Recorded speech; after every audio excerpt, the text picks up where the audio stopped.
5,400 करोड़ रुपए के प्रोजेक्ट का शिलान्यास और लोकार्पण किया गया है।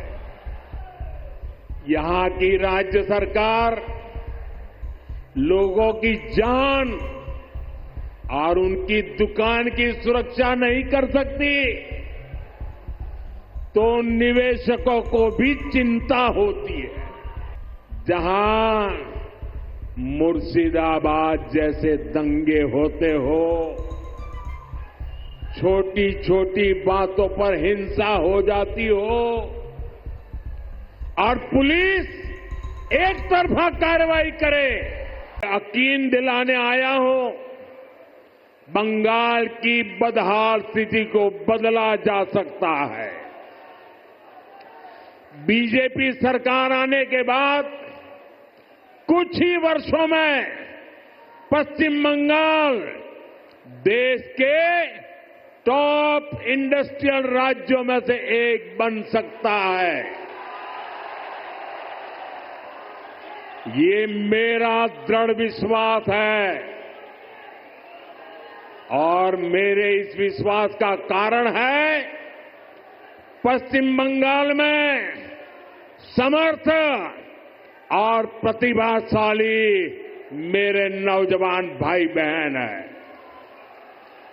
यहां नदियां भी हैं और समंदर भी है।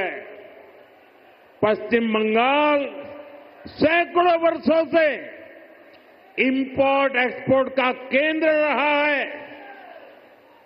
यहां पोर्ट्स का बहुत बड़ा नेटवर्क है। बंगाल बदलाव चाहता है।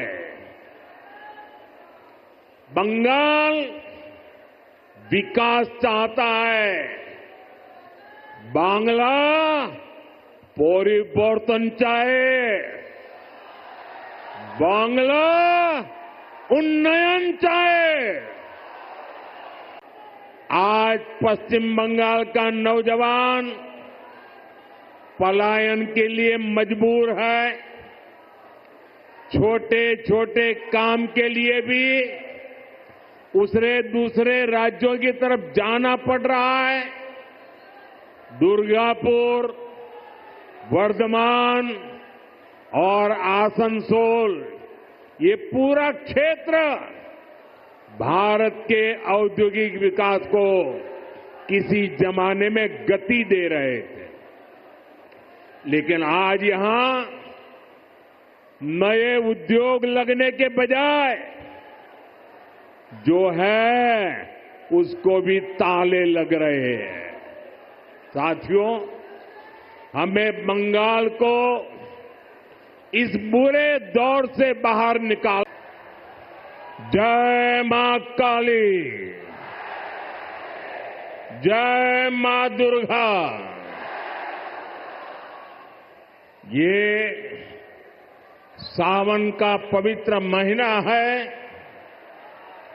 ऐसे पावन समय में मुझे पश्चिम बंगाल के विकास पर्व में हिस्सा लेने का मौका मिला है। अभी थोड़ी देर पहले ही सरकारी कार्यक्रम में 5,400 करोड़ रुपए के प्रोजेक्ट का शिलान्यास और लोकार्पण किया गया है। बीजेपी ने पश्चिम बंगाल के लिए बड़े सपने देखे हैं। बीजेपी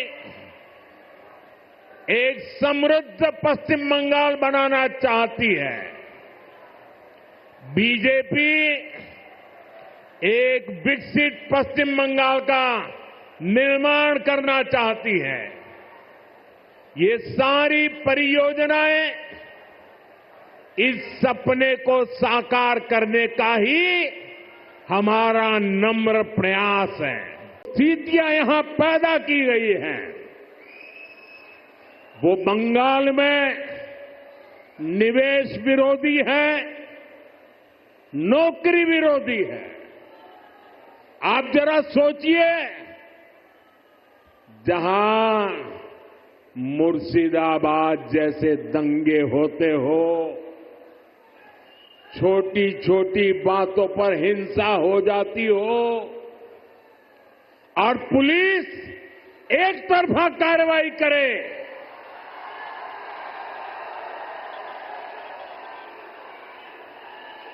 जहां न्याय की कोई उम्मीद ना हो, वहां कोई कैसे निवेश कर सकता है?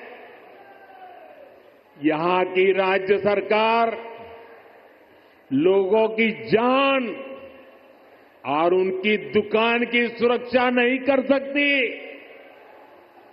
तो निवेशकों को भी चिंता होती है।